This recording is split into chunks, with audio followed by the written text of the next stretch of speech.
muchas gracias.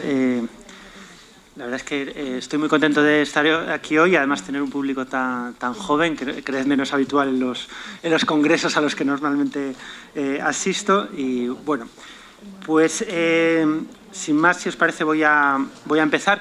Un poco cuando me invitaron a intervenir aquí, ¿no? Y me propusieron la idea de hablar acerca de identidades digitales, identidad digital suena así un poco raro, ¿no? Pero cómo somos, cómo nos ha cambiado, ¿no? la vida, nuestra forma de ver el mundo, nuestra forma de entendernos a nosotros mismos, a nosotras mismas, el mundo digital, ¿no? Cómo nos atraviesa de alguna forma las telecomunicaciones, ¿no? Todos estos cacharritos que tenéis en la mano, en qué medida nos cambia, nos hacen vernos a nosotros mismos y el mundo que nos rodea de otra forma. Y estaréis de acuerdo conmigo en que el consenso, ¿no? Dominante, lo que nos dicen todo el rato todo el mundo, es que nos ha cambiado muchísimo, ¿no? Muchísimo. Uno ve los medios de comunicación y parece que un pequeño cambio de diseño en el muro de Facebook es la nueva revolución neolítica, ¿verdad? O sea, que cambia el diseño de Twitter y es que el mundo se acaba. Y eso es muy curioso, ¿verdad? Que sea así, porque, hombre, yo también hablo desde mi propia perspectiva, ¿no? Yo vengo de pues un poco de la tradición del materialismo histórico y para nosotros nos solemos centrar más en las continuidades que en las transformaciones así muy rápidas, ¿no? En lo que nos fijamos es en cómo hay ciertas inercias tecnológicas o sociales que impiden el cambio, más bien que estar viendo todo el rato pequeños cambios, ¿no?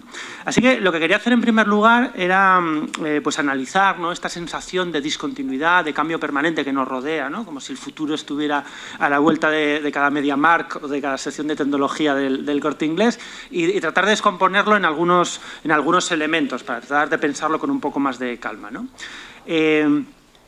Este discurso rupturista, en primer lugar, yo creo que se expresa en una primera discontinuidad que es generacional, que seguramente conocéis muy bien porque os habrán hablado muchas veces de ella, ¿no? O sea, se ha generalizado la idea de que las tecnologías de la comunicación, pues, inician una discontinuidad histórica que se expresa en términos generacionales, que hay una nueva generación, una generación de, como se suele decir, nativos digitales, que vive la tecnología y vive el mundo a través de la tecnología de una manera diferente, ¿no? La idea así más o menos, este término nativos digitales lo inventó un tipo que se llama Prensky, y la idea es más o menos que los jóvenes socializados en la cultura digital, vosotras, están inmersos o estáis inmersos en un caldo cultural muy diferente del en el que nos socializamos los inmigrantes digitales, ¿no? Quienes conocimos Internet, pues cuando yo debía tener, yo no sé, 16 años, ¿no? Cuando se inventó Internet o se generalizó Internet, yo tenía eso, 16, 17 años. Entonces, que en ese sentido tenéis supuestamente habilidades, formas de socializaros, de relacionaros o inquietudes fundamentalmente diferentes. Esa es la teoría de Prensky, ¿no? Y desde este punto de vista, las diferencias de edad, las diferencias generacionales establecerían distancias insalvables entre los distintos grupos debido pues, a modelos de aprendizaje, de relación totalmente distintos, hasta el punto de que el resto de variables sociodemográficas clásicas, o sea, la clase social, la religión, el sexo, quedarían difuminadas, ¿no? La variable fundamental para entender nuestra sociedad sería eso, la distancia entre nativos digitales e inmigrantes digitales y perderían peso otras muchas. Bueno, por si no se notaba por mi tono de voz, os lo digo, no me lo creo, no me lo creo. Yo creo que se ha demostrado de sobra que es una tesis muy limitada empíricamente, ¿no? Si no directamente falsa. Muchas veces veréis a muchos padres, si tenéis, pues seguramente no hijos, pero sí hermanos o primos, ¿no? Pequeños, y veréis a sus padres arrobados mirando cómo manejan las tablets, y nos dicen, oh, es que son increíbles, un niño de 3 años ya sabe manejar una tablet. Bueno, la razón por la que saben usar las tablets es porque son aparatos diseñados para que los manejen niños de 3 años, no porque tengan habilidades fáusticas esos niños de 3 años. Es así de sencillo, ¿no? Hay una cita de un primatólogo que se llama Frans de Waal, que a mí me gusta mucho, que explica esto, pero aplicado a los monos. Dice así: a los chimpancés con los que trabajo les gusta sobremanera las pruebas realizadas con ordenador. La manera más fácil de hacer que entren en nuestras instalaciones es mostrándoles un carrito con un ordenador. Entonces se apresuran a entrar para pasar una hora que ellos ven como una hora de juegos y nosotros como una hora de pruebas cognitivas, ¿no? O sea, que tal vez sea una revolución antropológica la tecnología, pero en todo caso una regresión que nos acerca más a esos chimpancés, ¿no? Encantados de manejar el ordenador, ¿no? Lo mismo pasa con los efectos educativos de la tecnología, ¿no? Parece, cuando hablamos de pedagogía, de crisis educativa, parece que lo único que importa son las pizarras digitales y tener cuanto más cacharrería mejor. Pero, bueno, más allá de la obviedad de que disponer de fuentes de información ágiles, ¿no?, y no limitadas materialmente está bien, yo no soy un ludita, me parece muy bien que tengamos más fuentes de información, pero más allá de eso, los efectos de las tecnologías de la comunicación en la educación son como mínimo ambiguos. Hay estudios que demuestran que incluso empeoran los resultados al disponer, ¿no?, de más recursos digitales. Y sin embargo, a pesar de esto, que tampoco es que sea un gran descubrimiento, yo creo que es bastante obvio, la teoría del nativo digital, esa idea de una discontinuidad radical entre cómo éramos y cómo somos o cómo sois, define la comprensión hegemónica, dominante del internauta tipo, ¿no? O sea, cuando uno piensa en un internauta, piensa en esto, ¿no?, que ha habido una discontinuidad antropológica muy brutal, ¿no? Esa idea de Manuel Castells, que dice que hoy no vemos Internet como antes se veía la televisión, no vemos Internet, sino que vivimos Internet, vivimos en Internet, ¿no? Que de alguna forma esa tecnología nos atraviesa de una manera profunda y radical. Primera discontinuidad, por tanto, generacional, histórica, ya veis que dudo de ella. La segunda discontinuidad, una segunda ruptura muy comúnmente aceptada, pues tendría que ver con la interacción social, ¿no?, con las relaciones sociales. Las tecnologías nos harían relacionarlos con los demás de una forma diferente, ¿no? Hemos aceptado que las relaciones sociales hoy son en buena medida, se dice, reticulares, ¿no?, tienen la forma de una red, y gracias en buena medida a la acción de las tecnologías de la comunicación, ¿no?, que nos permiten, o que establecen protocolos técnicos que nos permiten configurar esas redes. Incluso los manuales, supongo que habréis dado sociología en algún momento de la carrera, pues seguro que en el manual había un capítulo dedicado a la sociedad red y este tipo de cosas, ¿no?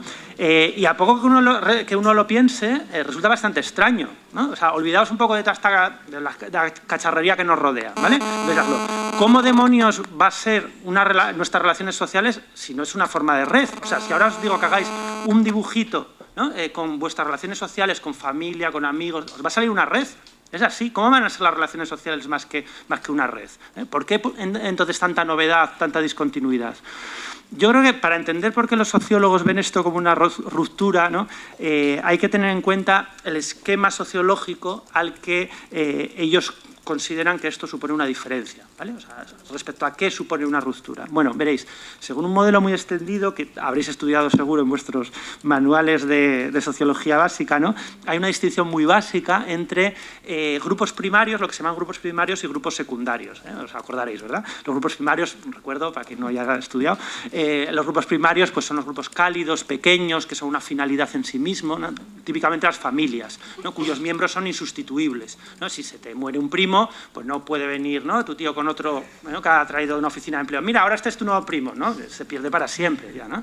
Y luego, frente a esos grupos primarios, estarían los grupos secundarios, que son un poco lo contrario. Tienen una finalidad concreta, no son un fin en sí mismo, ¿no?, son fríos, están regidos por normas burocráticas, ¿no?, y sus miembros son sustituibles. El ejemplo típico son los centros de trabajo, las empresas, ¿no?, o las universidades, ¿no? Pues eso, si un profesor se muere, Dios no lo quiera, pues no lo sentimos como si fuera un primo, ¿no? Pues, no, esta asignatura jamás se podrá volver a dar, ¿no? Porque no, viene otro tipo que lo hará seguramente peor, pero bueno, más o menos apaña, ¿no? Hemos llegado a aceptar comúnmente, ¿no?, que en la red, en Internet, se rompe este esquema, esta diferencia entre grupos primarios y secundarios, ¿no? Que en Facebook, en Twitter, pues o en un foro, ¿no?, tengo relaciones que son al mismo tiempo cálidas e íntimas, potencialmente al menos, pero que no son instrumentales, que no son como las de una empresa que sirven para algo, ¿no? De hecho, en esos espacios dejo ver aspectos de mi vida que seguramente incluso mis familiares no conocen a veces, ¿no?, con gente que no son exactamente eso, pues como de grupos primarios tradicionales, pero con los que mantengo relaciones cálidas, ¿no? Pero sin embargo también son personas sustituibles, ¿no? No lo siento como si fueran un primo.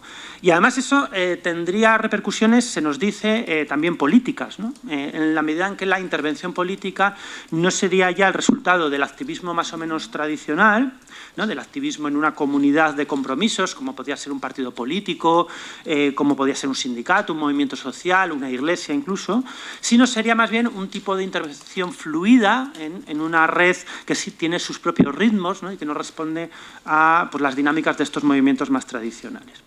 Bueno, entonces yo de nuevo os preguntaría, a ver, o sea, esta diferencia esta diferencia sociológica tradicional entre grupos primarios y secundarios es real, era real, ¿no? Esto nunca nos lo preguntamos cuando nos lo dan en sociología porque queremos aprobar y ya está, ¿no? Pero es real, o sea, eso realmente tiene sentido. ¿A quién le interesaba, de hecho, esa diferencia, ¿no?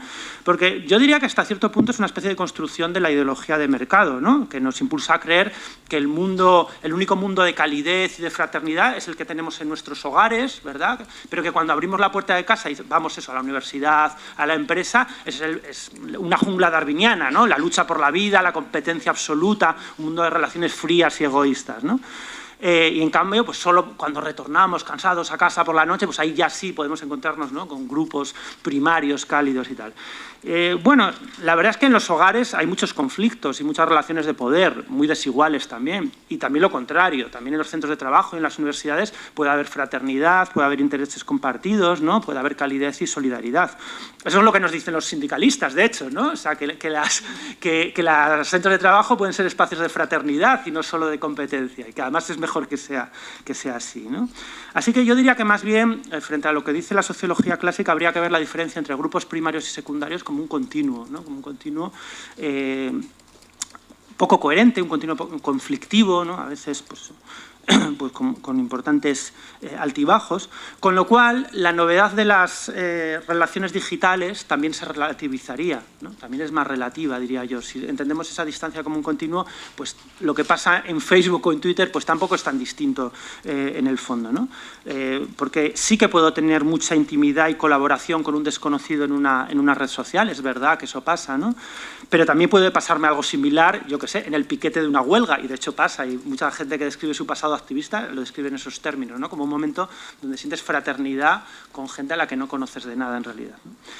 Y en segundo lugar, siguiendo con este asunto de esta segunda discontinuidad, ¿no? Relacionada con los vínculos sociales, el efecto disruptor y amplificador de las comunidades y relaciones tradicionales que tiene la tecnología ¿no es ese un efecto general de las comunicaciones? Es decir, no, frente a lo que se nos dice, ¿no? Que son los medios de comunicación digital los que tienen ese efecto capaz de amplificar las relaciones sociales. ¿No pasa con cualquier medio de comunicación en realidad, os pregunto, ¿no? Por ejemplo, frente a lo que se suele pensar, muchas de nuestras reflexiones contemporáneas acerca de los efectos de las tecnologías son súper antiguas, Sobre el teléfono se decían cosas muy parecidas a las que hoy se dicen sobre Internet, ¿no? Por ejemplo, en el siglo XIX, muchos expertos pensaban que el teléfono iba a tener efectos muy similares a los que hoy se dice que va a tener Internet, ¿no? Que el teléfono crearía comunidades distribuidas que no estaban limitadas por el contacto físico. Por ejemplo, tengo aquí un testimonio de un directivo de una empresa telefónica de 1891 que decía que era inminente, gracias al teléfono, una época de vecindad sin cercanía, ¿no? O sea, podría haberlo dicho, pues eso, cualquier futurólogo de estos, ¿no? De los social media. Y lo que se vio posteriormente, a lo largo del siglo XX, los estudios que se hicieron, por ejemplo, en los años 30 del siglo XX sobre los efectos del teléfono, es que lo que hacía el teléfono era más bien reforzar las relaciones personales ya existentes, no tanto transformarlas o sustituirlas, como reforzarlas. Un sociólogo que se ocupa del vínculo social, que es Robert Putnam, pone un ejemplo un poco posterior, de 1975, cuando hubo un incendio en Manhattan, en un barrio de Manhattan, que dejó sin teléfono durante 3 semanas a un barrio muy importante, ¿no? De mucha gente. Entonces se hizo una encuesta a continuación sobre cómo se había sentido esa gente, y es curioso porque lo que comentó esas personas, 2/3 de ellos dijeron que estar sin teléfono les había hecho sentirse aislados, ¿no? Más aislados. Pero otro tercio dijo que al revés, que les había hecho sentirse pues, más cercanos, porque habían hecho más visitas personales y así se habían sentido más cercanos a los demás, ¿no? O sea que el teléfono parece reducir la soledad, pero también la socialización, ¿no? Tiene efectos ambiguos, depende, ¿no? Que yo creo que es un poco también lo que pasa con los medios digitales. Y lo mismo pasa con la política, por cierto, ¿no? Nos gusta mucho imaginar que cuando participamos, yo qué sé, en una lista de correo de temática política o en change.org o en algún, ¿no? netactivismo, el que esté de moda en este momento, que estoy perdiendo ya un poco el ritmo, ¿no? Pues estamos asistiendo a una reinvención de la democracia o algo así, ¿no? Es lo que nos dicen constantemente. Bueno, A lo mejor hay algo de eso, yo qué sé. La democracia tiene una historia larga y procelosa, pero la verdad es que también seguramente son los coletazos finales de una lenta degradación, más bien, ¿no?, de los instrumentos de intervención política. Concretamente, estas nuevas formas de intervención política tienen mucho que ver con la generalización de los sistemas de comunicación por correo de algunas grandes organizaciones, sobre todo ecologistas, en los años 70, ¿no? El propio Robert Putnam cuenta que a finales de los 60 una organización ecologista norteamericana, la National Audubon Society, envió por correo más de 1 millón de invitaciones a afiliarse. Fue la primera vez que se hizo esa clase de comunicación masiva, absolutamente masiva por correo, que hoy estamos muy acostumbrados, pero en aquel entonces era muy novedosa, ¿no? Y con eso consiguió un incremento enorme de afiliados, ¿no? Casi un 25% anual. Entonces, esa técnica se empezó a implementar entre cada vez más organizaciones, hasta que ya en 1990 Greenpeace, esto es antes de que se generalizara el correo electrónico e Internet, en 1990 enviaba 48 millones de cartas al año en Estados Unidos, 48 millones de cartas, ¿vale? Diréis, bueno, vale, hay una conexión, pero es que además hay una conexión no solo en los medios de comunicación, sino en la forma de comportarnos con esta clase de medios de comunicación masivos. Esta forma de activismo postal que se generalizó en esos años tiene muchas similitudes con algunas características que conocéis muy bien de la participación política digital, ¿no? Por ejemplo, que el compromiso organizativo es bajo, ¿no? Si estáis afiliados a Greenpeace o a Amnistía Internacional, pues normalmente eso, te llegan cartas, ¿no?, revistas y tal, pero jamás vas a una reunión, jamás participas directamente en las acciones, ¿no? Eso pasa muchísimo.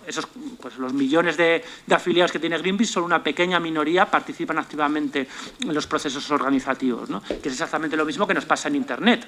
La mayor parte de nosotros, bueno, pues seguimos ciertas campañas, seguimos un hashtag, tal, pero no participamos directamente. Así que compromiso organizativo bajo. Desertamos con facilidad, que era lo que pasaba también en estas relaciones por correo. Y mejor todavía, los reclutados por correo se observaba ya en esos años que mantenían opiniones políticas más extremas, más intolerantes, ¿no?, que los miembros alistados por medio de las redes tradicionales, ¿no? O sea, si te habías afiliado a esas organizaciones por medios tradicionales, si ibas a asambleas, pues tenías opiniones menos extremas, menos virulentas, ¿no?, menos intolerantes que aquellos que participaban exclusivamente a través del medio postal. Bueno, os estoy describiendo un foro de Internet, ¿no?, donde estás a punto de matarte por quítame allá, ¿no?, una distinción nimia sobre cualquier tontería, ¿verdad? El otro día alguien se enfadó muchísimo conmigo por una cosa ultra técnica de la interpretación de la obra de Marx, me llamó farsante y no sé qué, pues esto es demencial, ¿no? Es una cosa ultra académica, ultra técnica, y como era en Twitter, ¿no?, bastaba que era en Twitter para que aquello era motivo de duelo, ¿no?, prácticamente. Así que tenemos dos discontinuidades que, como veis, estoy cuestionando, ¿no? Y vamos ahora a la tercera discontinuidad, que es en realidad la que hoy teníamos que abordar, que es en la identidad personal, ¿no?, en las subjetividades, en la forma de vernos a nosotros mismos, en la forma en la que nos comportamos. Voy a hablar un poco más extensamente de ella, porque creo que es el fundamento de las dos primeras. Se ha popularizado un poco la idea de que se ha generalizado un sujeto digital, una identidad digital que es fundamentalmente distinta de la analógica, ¿no? Que en las redes somos de una manera completamente distinta a como somos en el mundo analógico. En primer lugar, suponemos que en las redes tenemos una identidad fluida, ¿no? Que cambiamos de yo, ¿no?, que tenemos identidades múltiples. El ejemplo típico es cuando nos hacemos pasar por otra persona en la red, ¿no? Ya sabéis que una cosa que recomiendan... A mí me lo recomendó el informático de la empresa donde trabajaba antes, porque no, si alguna vez tienes que pedir ayuda en un foro de informáticos, lo mejor que puedes hacer es hacerte pasar por una chica, porque ya verás que enseguida todos te ayudan con mucha más rapidez, y es totalmente cierto. Entonces, o sea, esa idea, ¿no?, de que tenemos distintos yoes, de que a veces nos hacemos pasar por distintas personalidades en la red, tiene un punto de verdad, pero la idea, yo creo, de esta fluidez de la identidad personal va más allá, ¿no? Tiene que ver con que expresamos pliegues ocultos de nuestra personalidad, ¿no?, de que esa fluidez nos permite mostrar o sacar a la luz cosas que ni siquiera sabíamos muy bien que estaban allí. Eso en primer lugar, fluidez. Pero en segundo lugar, y un poco paradójicamente, ¿no?, también se supone que tenemos una subjetividad fragmentaria, ¿no?, en el sentido de que fragmentos de nuestra identidad personal, de nuestro yo, ¿no?, de nuestra manera de ser, se van agregando en las redes sociales hasta componer niveles emergentes de inteligencia colectiva, ¿no?, una especie de mente colmena que pues genera conocimiento, genera habilidades, genera sociabilidad, ¿no? Bueno, todo esto se describe normalmente en técnicos muy futuristas, muy técnicos, pero la verdad es que, de nuevo, perdonad que insista tanto en las continuidades, yo ya he puesto las cartas sobre la mesa, ¿no?, pero yo creo que tiene una congruencia muy grande con de alguna forma, un contexto más amplio de crítica ideológica que viene de décadas anteriores, ¿no? De hecho, en las últimas décadas, imagino que en alguna asignatura relacionada con filosofía o estudios culturales lo estáis estudiando, lo estudiaréis, ¿no?, pues las cuestiones relacionadas con la identidad personal pues se han convertido en uno de los elementos centrales, ¿no?, de la crítica ideológica, política y filosófica, ¿no? En una inmensa cantidad de contextos, enorme cantidad de contextos, ¿no?, se ha popularizado la idea de que un sujeto vinculado a una personalidad más o menos estable, más o menos firme, fija, pues es una fuente de errores, de espejismos y de sometimientos. Pero eso pasa incluso en el mercado de trabajo, ¿no? O sea, el querer tener un empleo más o menos estable de por vida te convierte, bueno, pues nada, en una especie de carca enloquecido, adicto a la alienación, ¿no? Pero ¿qué es eso, no? Lo bueno es reinventarse, estar cambiando todo el rato, ¿no? Luego resulta que reinventarse es pasar de ser reponedor a teleoperador y de ahí ¿no?, a ser camarero, pero bueno, sí, es reinventarse, ¿no? Pero esa idea de que intentar tener una personalidad fija, firme, coherente, te convierte en un sujeto prácticamente patológico, ¿no? Y eso es una cuestión muy generalizada en toda clase de ámbitos, ¿no?, relacionados, pues, por ejemplo, con el arte, con el feminismo, con los derechos de autor, con la mediación cultural, con las luchas políticas, ¿no? En una cantidad enorme de ámbitos, pues sus protagonistas aluden a lo que se llamaba, ya yo no se ha dejado usar tanto, pero antes se usaba mucho, el sujeto cartesiano, que era como un mecanismo ideológico de sometimiento absoluto, ¿no?, una especie de error fundamental que había que evitar, ¿no? Y yo creo que esa comprensión, bueno, pues posmoderna de la identidad personal como una realidad fluida y fragmentaria se ha incrustado muy profundamente en las corrientes digitales dominantes, ¿no? Un ejemplo claro es Wikipedia. ¿Sois wikipedistas? ¿Editáis en Wikipedia habitualmente? ¿No? Pues deberíais hacerlo. Hay que devolver, no solo recibir, sino devolver también a Wikipedia de lo mucho que nos da. Os animo desde aquí a ser editores y editoras de Wikipedia, que falta hacer, ¿vale? Bueno, pues Wikipedia normalmente, o muy habitualmente, se describe en esos términos, ¿no?, como un proyecto donde concurren sujetos fragmentarios, ¿no?, donde Wikipedia tiene la capacidad de acumular inteligencia colectiva, cogiendo trocitos, ¿no?, de inteligencia de cada sujeto. Para eso, en estas descripciones bastante estandarizadas que se hacen de Wikipedia, pues se basan en dos elementos que os voy a explicar brevemente y que definen la tipología, ¿no?, de la identidad personal de quien interviene en ese proyecto. Yo creo que es bueno hablar de Wikipedia porque es un proyecto muy exitoso, muy exitoso, ¿no? Es seguramente de los proyectos cooperativos en el ámbito digital de los más exitosos que existen, mucho más que el software libre o que otros proyectos. Y por eso yo creo que bueno, para ponérmelo difícil, ¿no?, porque ya que voy a hacer una crítica de esto, voy a buscar un ejemplo, ¿no?, que yo mismo reconozco como extremadamente positivo y exitoso, ¿no? Bueno, pues cuando se habla de cómo está formada Wikipedia, cuál es la estructura misma social, ¿no?, y cultural de Wikipedia, se suele hablar de dos elementos. El primero es procedimental, ¿vale? Wikipedia está estructurada por normas que se llaman procedimentales, está vertebrada por normas de ese tipo. ¿Qué son normas procedimentales? Que a lo mejor esto suena un poco a chino, pero es muy fácil de entender. Normas procedimentales son aquellas que no presuponen la existencia de un criterio a priori para identificar el resultado correcto, ¿vale? Esas son las normas procedimentales. Eso es lo que pasa en democracia, ¿vale? En democracia decimos que un resultado es válido porque se han seguido unas reglas, ¿no? Pero no podemos decir que el resultado no es válido porque el partido que ha salido a mí no me gusta, Hombre, no, ¿no? O sea, si se han seguido las reglas correspondientes, ¿no? Las que establece el reglamento previo, pues si ha salido, te aguantas, ¿no? O sea, el resultado es correcto si las reglas son correctas, punto, con independencia de cuál sea el resultado, ¿verdad? Esto, yo siempre pongo un ejemplo de que no es un entorno procedimental con lo que dijo Pinochet, el dictador chileno, en los años 90, cuando convocó finalmente elecciones y dijo: yo aceptaré los resultados democráticos que salgan siempre y cuando no salga elegido un partido de izquierdas, ¿no? Bueno, pues eso no es un modelo procedimental, ¿vale? Es lo contrario. Wikipedia, en cambio, sí es un entorno procedimental. Sí que es un entorno procedimental. Porque para participar en Wikipedia está simplemente organizado en base a unas cuantas normas muy poquitas que regulan las interacciones, pero no presupone un resultado, ¿no? Para participar en Wikipedia no hace falta ponerse de acuerdo, ¿no?, en cuál es la enciclopedia que a uno que querríamos desarrollar, ¿no? Se puede participar por toda clase de motivos, por motivos egoístas, generosos, altruistas, más o menos elevados, pero no hay que ponerse de acuerdo en sí. La enciclopedia tiene que estar volcada en cuestiones científicas, en cuestiones relacionadas con el ocio, en deporte, en porno, no, da igual, ¿no? O sea, no tenemos que ponernos de acuerdo. Basta con respetar las normas que vertebran esa comunidad, ¿vale? Y eso está muy bien, porque imaginaos qué lío, ¿no?, ponernos de acuerdo entre millones de usuarios y cientos de miles seguramente de editores ocasionales en qué tipo de enciclopedia queremos tener. En segundo lugar, Wikipedia no es solo una enciclopedia vertebrada por normas procedimentales, sino que es una enciclopedia cooperativa. Interpela a gente que quiere cooperar. Ya veo que vosotros y vosotras no es el caso, ¿no?, pero hay mucha gente que coopera, que edita, que redacta, ¿vale?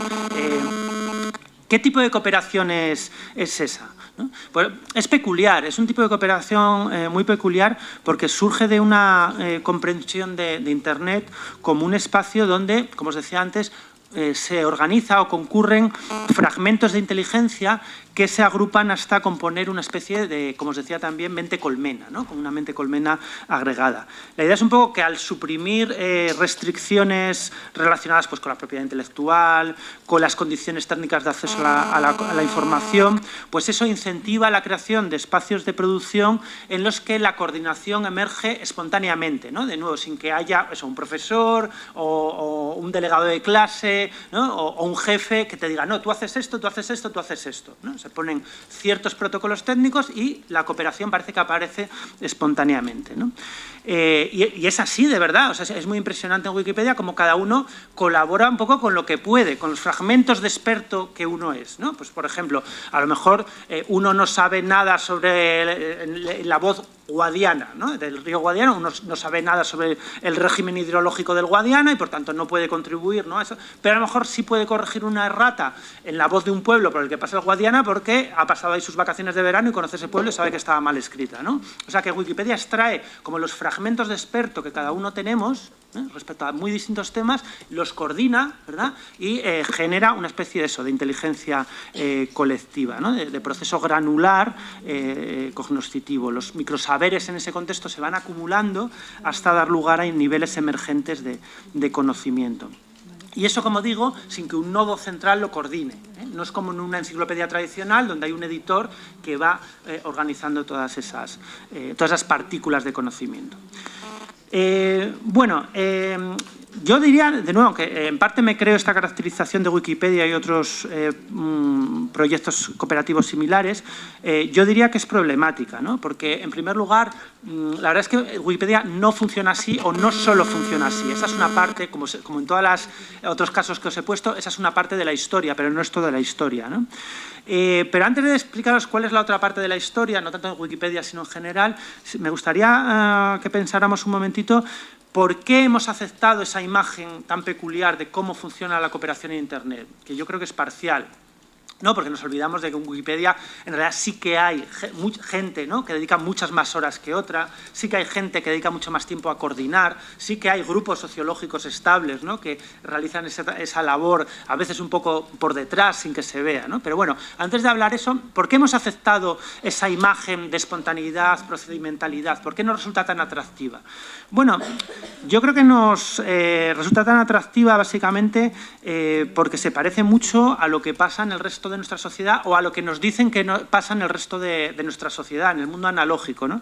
De hecho, los términos procedimentalidad, coordinación espontánea, fragmentación del yo empírico, les resultarán muy familiares a los lectores de economía neoclásica. No sé si son muy aficionados a la economía neoclásica por aquí, pero vamos, si lo sois, os resultarán extremadamente familiares, ¿no? Porque los economistas neoclásicos, que son los economistas dominantes, o sea, decir economista neoclásico hoy es como decir economista, ¿no? Porque los otros son heterodoxos, o sea, todas las otras escuelas son heterodoxas, ¿vale? Ahora, economía es economía neoclásica, ¿vale? Y tienden a pensar que la unidad mínima, ¿no?, de comprensión de los procesos económicos son los individuos que hacen elecciones racionales, ¿no? Esta cosa que se nos dice. Cada individuo posee un sistema de preferencias que creamos, de creación propia, que especifica qué cosas le gustan, y el mecanismo de mercado, ¿no?, la interacción mercantil, lo que es un sistema estrictamente procedimental, donde no hay las normas no nos dicen lo que tenemos que preferir, ¿no?, solo establece cómo se coordinan esas normas, permite agregar esas preferencias individuales de los consumidores e informar a los productores, de modo que aparece una coordinación espontánea, ¿no? Lo que nos dice el mercado, lo que nos dicen los economistas neoclásicos es el mercado genera coordinación espontánea, de una manera mejor de lo que haría una autoridad central que organizara esas preferencias, ¿vale? Esto sonará a lo mejor de las clases de economía también, ¿verdad? Esa idea de que el mercado organiza espontáneamente, genera coordinación espontánea. Claro, eso, de nuevo, ¿no?, tiene problemas como en el caso de Wikipedia, porque pasa por alto las numerosas organizaciones que en nuestra economía juegan un papel muy, muy destacado, ¿no? Los estados, las empresas, las cooperativas, las familias, los organismos internacionales, ¿no? Un montón de organizaciones que están ahí y que, bueno, intervienen de una manera o de otra en la coordinación mercantil, pero que no suelen ser tenidas en cuenta, ¿no? Pero sobre todo la concepción así más ortodoxa del comportamiento en el mercado, al igual, ¿no?, que la comprensión ortodoxa de nuestro comportamiento como sujetos digitales, se basa en una comprensión del individuo, de identidad personal, muy limitada y yo diría que básicamente irreal, ¿no? Porque si os dais cuenta, desde la perspectiva económica ortodoxa, lo que ocurre es que los individuos no somos tú, yo, ese de ahí, ¿no? No somos los individuos reales con los que nos topamos, que tenemos proyectos de vida, también deudas del pasado, ¿no?, compromisos más o menos estables, sino que realmente somos una cosa mucho más rara, que son yoes múltiples, ¿no? Tenemos una identidad básicamente desagregada, en el sentido de que, bueno, nos comportamos de forma diferente en distintos contextos, ¿no? A veces ni siquiera somos fieles a nuestras propias preferencias, ¿no? Preferimos una cosa, pero luego resulta que no, que cambiamos de opinión, ¿no? Tenemos eso que se llamaba debilidad de voluntad, acrasia, ¿no?, en la terminología filosófica clásica, ¿no? Por ejemplo, nos duelen las muelas, llamamos al dentista, pero según vas acercando, ¿no?, la fecha de ir, ya nos duele un poco menos y al final acabamos cancelándola, ¿no? Decimos, hoy dejo de fumar, ¿no? Y al final acabo volviendo a fumar. Eso, claro, de alguna forma, el problema es que para la economía clásica, los individuos, tal y como somos, ¿no?, bueno, pues con una cierta continuidad a lo largo del tiempo, pues es muy difícil de reflejar en términos teóricos, porque para la teoría económica ortodoxa somos exactamente nuestro conjunto de preferencias presentes. Si ahora no quiero fumar, eso es lo que soy yo. Si antes no quería fumar, eso era lo que era yo. Así que, claro, simplemente voy cambiando, ¿no? Yo mismo, mi identidad personal, es múltiple en sí misma, ¿no? Soy lo que sea en este momento. Claro, eso, bueno, las fórmulas en las ecuaciones queda muy elegante, ¿no? Porque, bueno, queda muy bien y no pasa nada, pero es muy difícil que nos entendamos así, ¿no? Como una pura nada de preferencias que va cambiando a lo largo del tiempo. La mayor parte de nosotros nos entendemos como una cierta coherencia, ¿no? Nos sentimos coherentes con lo que éramos hace unos años, más o menos, evolucionamos, pero también nos sentimos coherentes con lo que queremos ser. Estáis aquí queriendo estudiar algo, ¿no?, porque tenéis proyectos de vida, ¿no? Establecemos coherencias a lo largo del tiempo. Ese tipo de comprensión habitual y perfectamente normal, ¿no?, de nuestras identidades personales son imposibles, ¿no?, para la teoría económica más ortodoxa, porque para esa teoría sois vuestras preferencias presentes, las que tengáis ahora mismo. las que sean, ¿no? Y si cambian, pues cambiaron. Y entonces ese es otro yo diferente, ¿no? No eres leal a tu yo futuro, bueno, pues ¿qué se le va a hacer? ¿No? Así está.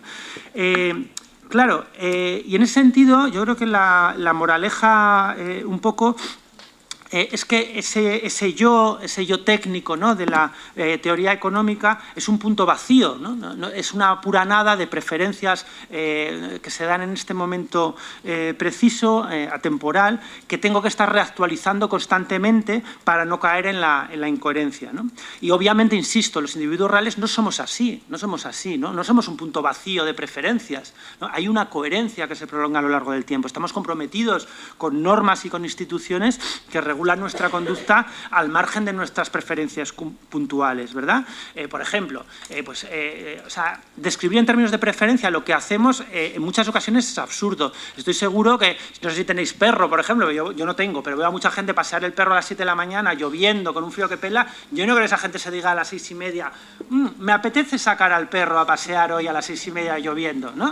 O sea, yo sí tengo hijos, ¿no? O sea, a mí no me apetece nada cambiar los pañales a mi hijo a la 1 de la madrugada. Si tuviera que hacer ese razonamiento, ¿no? A ver si me apetece darle la papilla a mi hijo. Se moriría de hambre, o sea, es imposible, ¿no? O sea, lo alimento, saco a pasear a mi perro, pues estoy comprometido con normas más allá de mis preferencias actuales, ¿no? O sea, que ese tipo de comportamiento es una fuente de aporías enormes para la economía, la teoría económica estándar. Son incomprensibles, ¿no? Pues si no te apetece, ¿para qué lo sacas? ¿No? Estás tonto, no lo hagas, ¿no? Si no son tus preferencias, ¿verdad? O sea, en Internet, en cambio, lo que parece es que este tipo de comportamiento resulta menos problemático, ¿no? De alguna forma, la sociabilidad parece no violentar los principios de la economía neoclásica, de la teoría de la acción racional, ¿no? Porque es como un mercado donde esos yoes múltiples de repente pues, se pueden coordinar, ¿no?, sin que resulten violentos, ¿no? Los ordenadores son como una horma que obliga a la gente a comportarse como individuos fragmentarios sin que resulte en apariencia problemático, ¿no? Los proyectos cooperativos en Internet de distinto tipo están basados en procedimientos técnicos aparentemente indiferentes, ¿no?, a las identidades personales empíricas. En tu vida cotidiana puedes ser un egoísta asqueroso, pero si luego puedes colaborar, ¿no?, en un proyecto de software libre, en tus ratitos libres, y al proyecto de software libre le da igual, ¿no?, cómo sea tu comportamiento en tu vida cotidiana. Hombre, en los proyectos ¿no?, de activismo más tradicional, eso es más problemático. Casos hay, evidentemente, ¿no? Pero esas incoherencias radicales son más problemáticas, ¿no?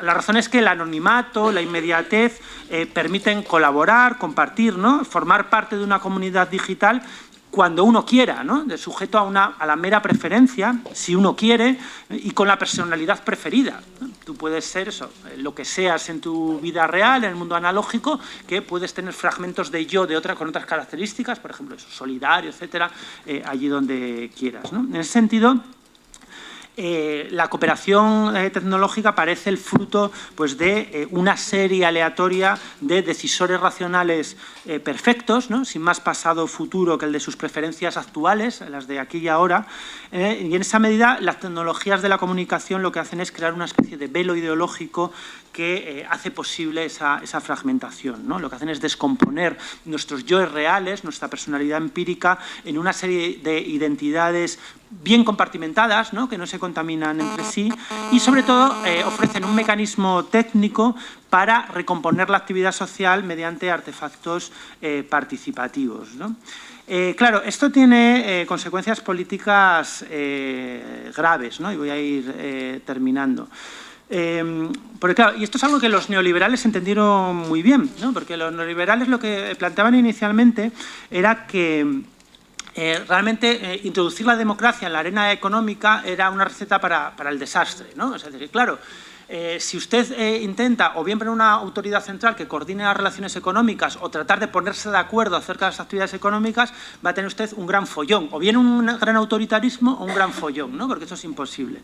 Eso decía Mises, por ejemplo. Pero enseguida sus sucesores, como Hayek y Friedman, entendieron, yo creo que muy correctamente, que en realidad esa no era una objeción a la democracia económica, sino a la democracia en general, ¿no? A los liberales lo que les pasa es que no creen en la democracia, ¿no? Les da miedo la democracia. o mejor dicho, para ser justos, les parece que la democracia está muy bien para una sociedad sencilla, pequeña, ¿no? La Atenas del siglo V a.C., homogénea culturalmente, pero que en nuestras sociedades de masas, es un imposible, ¿no? Que intentar ponerse de acuerdo, llegar a consensos, pues realmente es una utopía y que lo más probable es que acabemos matándonos los unos a los otros, porque es imposible. Tenemos culturas diferentes, intereses diferentes, somos millones de personas, así que mejor no intentarlo. Y para coordinarnos, por tanto, es mejor no recurrir a métodos deliberativos, ¿no? a tratar de llegar a acuerdos, sino a mecanismos que no exijan consenso, a mecanismos de coordinación que no exijan consenso. ¿Cuáles son esos? Pues el mercado, ¿no? Lo mejor es, dicen, mercantilizar todo lo que se pueda para coordinarnos sin tener que llegar a acuerdos. Y es verdad, en parte, ¿no? O sea, en el supermercado no tenemos que ponernos de acuerdo entre todos los que estamos en el súper de cuál es nuestra marca de pan de molde preferida, ¿no? Votamos y esa es la que se compra. No, cada cual compra la que le apetece y ya, ¿verdad? Pero claro, en otros ámbitos de la vida las cosas son un poco más complicadas. Cuando se trata no de pan de molde, sino de sanidad, de educación, ¿no? Las cosas ya son un poco más complicadas. En ese sentido, yo creo que esta concepción del sujeto fluido y fragmentario del propio, ¿no? de las relaciones mercantiles a la arena política, en última instancia, lo que hace es expresar una desconfianza muy profunda en la democracia, en la capacidad de ponernos de acuerdo, ¿no? En la capacidad de llegar de pensar en común, ¿no? De deliberar en común para solucionar nuestros propios problemas, ¿no?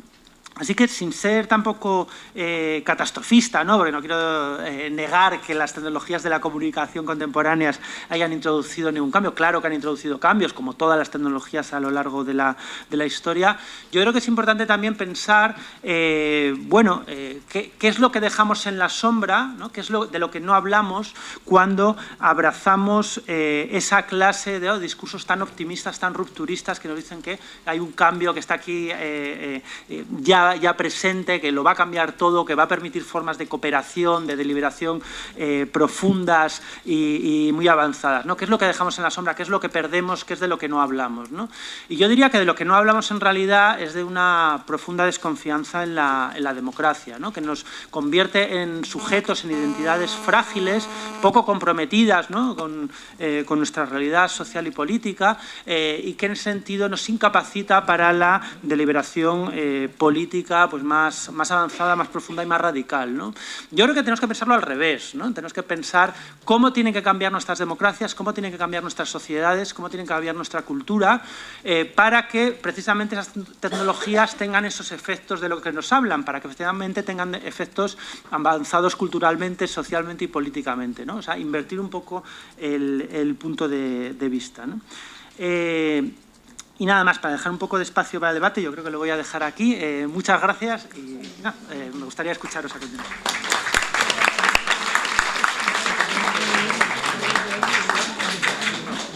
Muchas gracias, César, por esa charla que nos has dado tan bien armada y tan plagada de sugerencias.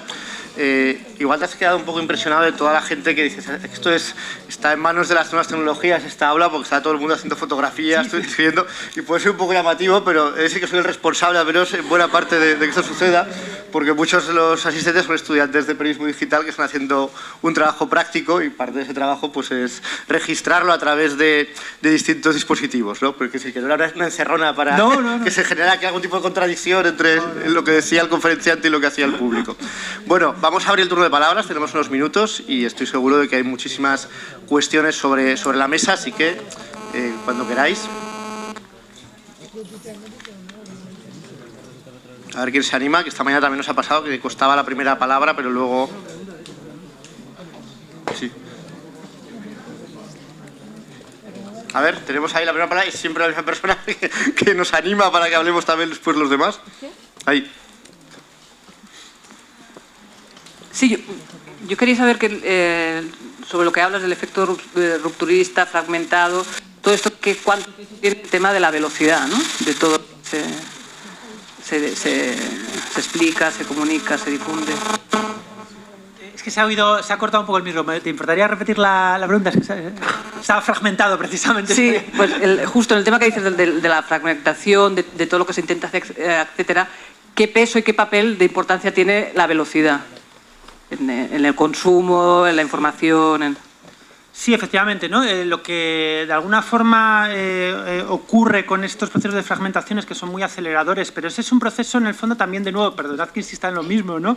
Muy continuista. Eso es lo que hace el mercado, ¿no? Acelerarlo todo continuamente, o sea, nos convierte a todos la mercantilización generalizada como en ese personaje de Alicia, ¿no? Donde hay que estar moviéndose constantemente para permanecer en el mismo sitio, ¿no? Donde hay que ir muy rápido para permanecer en el mismo sitio. Eso es lo que nos pasa en los contextos mercantiles, ¿verdad? Que hay que estar constantemente renovando los productos de consumo, consumiendo más, comprando más, para seguir haciendo las mismas cosas.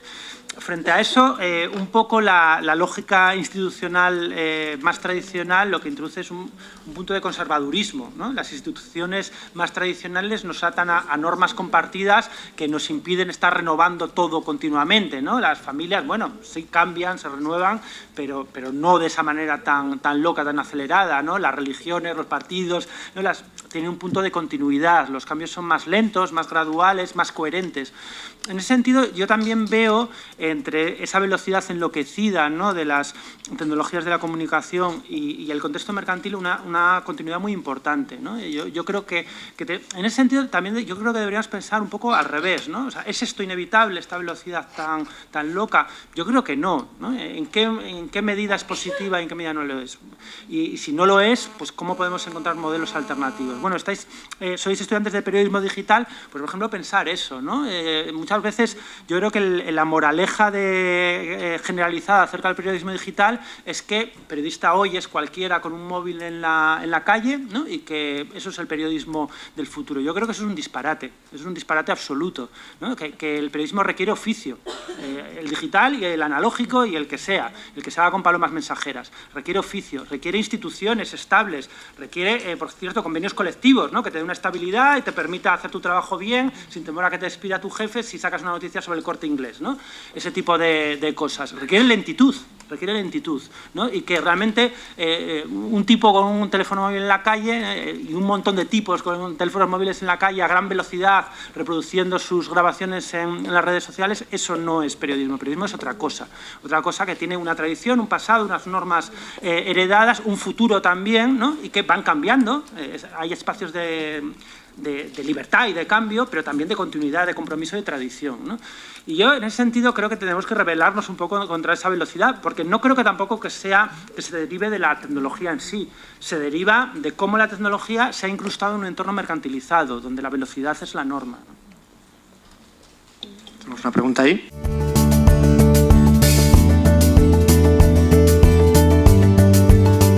¿Qué clase de compromisos asumes como periodista si ni siquiera, ¿no? tienes una identidad que te haga responsable de eso que publicas, ¿no? O sea, alguien con una cámara no es un periodista. Un periodista, yo defiendo mucho el papel de los mediadores, ¿no? Yo creo que necesitamos mediadores en muy distintos ámbitos, ¿no? En el ámbito, pues por ejemplo, editorial, necesitamos gente que nos filtre, ¿no? La inmensa cantidad de... Hay mucha gente que cree que sus libros merecen ser leídos, pero la verdad es que muy pocos merecen ser leídos, ¿no? Necesitamos gente que nos filtre eso, necesitamos gente que filtre la información, filtrar el mejor sentido de la palabra, que la organice, que la elabore, ¿no? Que busque, que distinga la realidad de la ficción, ¿no? Que contraponga distintas perspectivas. Eso es un mediador. Necesitamos incluso algún que otro profesor, ¿no? que también lo mismo, filtre el conocimiento, lo organice de tal manera que sea comunicable, ¿no? Y aprehensible. Necesitamos mediadores. Y ser mediador implica estar comprometido con un conjunto de normas y de instituciones, ¿no? Y yo creo que el periodismo clásico algo de eso tuvo. No mucho, no mucho, ¿no? Y no siempre, pero algo de eso tuvo. El periodismo clásico implicaba cierta responsabilidad pública, era un elemento de la vida política de un país, un elemento importante de la condición de ciudadanía. Para que un ciudadano pudiera tomar decisiones, ¿no?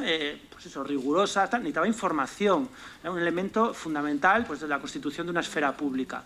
Desde el momento en que el problema de la identidad fluida, yo no tengo nada en contra de que cambiemos de yo en Internet y ahora seas, ¿no? un adolescente de 14 años y pasado mañana unos... ¿Qué más da? Eso no importa.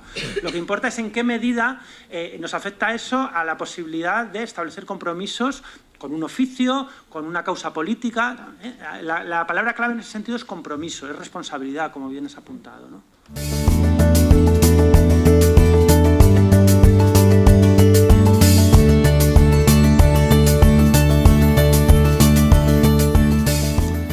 digamos que, bueno, no es una tesis mía, sino Santi Albarrico, que sabe mucho, por cierto, de islamismo, lo explica muy bien, ¿no? Antes lo explicó muy bien Karpolanyi.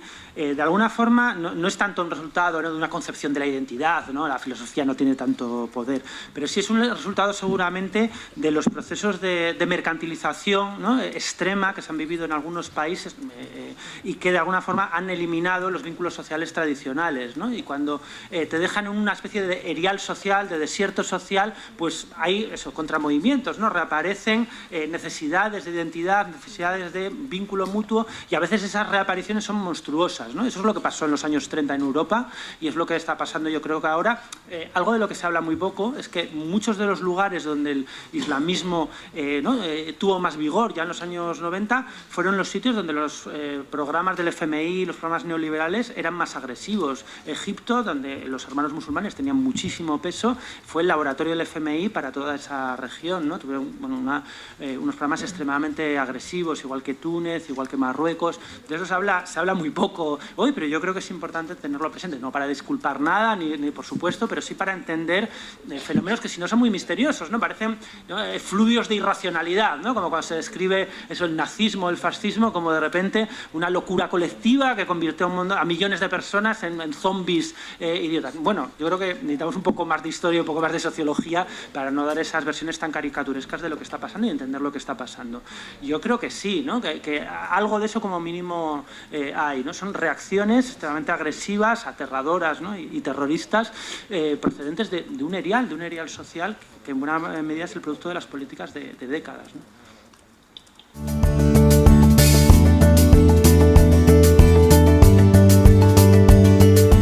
Bueno, yo me temo que soy bastante conservador antropológicamente y creo que nuestras capacidades cognitivas son las que son. Son las que son y que nos parecemos bastante a como éramos hace 20.000 años, ¿no? Y con eso tenemos que lidiar. A veces, pues eso, las tecnologías permiten aprovechar algunas de esas potencialidades que estaban desaprovechadas y multiplicarlas, pero también pasa lo contrario. Nos solemos centrar, ¿no?, en lo primero y nos olvidamos de lo contrario, ¿no? Hay un ejemplo gracioso, pero yo creo que da idea de esto, ¿no? Pues por ejemplo, las redes sociales siempre se comenta, ¿no?, que ahora sobre todo la gente joven pues estáis constantemente en redes sociales, en contacto con pues, amigos, gente más o menos cercana, intercambiando información, fotos, cotilleos, lo que sea. Y eso en realidad es un modelo antropológico muy antiguo. Lo que cuentan los antropólogos, ¿no?, que se dedican a estudiar pues tribus neolíticas, es que la gente es así todo el rato, ¿no?, que está constantemente cotilleando. Se pasan 12 horas al día cotilleando, porque en un lugar donde no hay Estado ni organizaciones burocráticas coercitivas, la forma de que nadie haga algo malo, que se lleve más comida de la que le corresponde ni nada, es justamente eso, estar cotilleando todo el rato y diciendo, ¿has visto que no sé quién ha cazado un ciervo muy grande? Ah, pues vamos allí.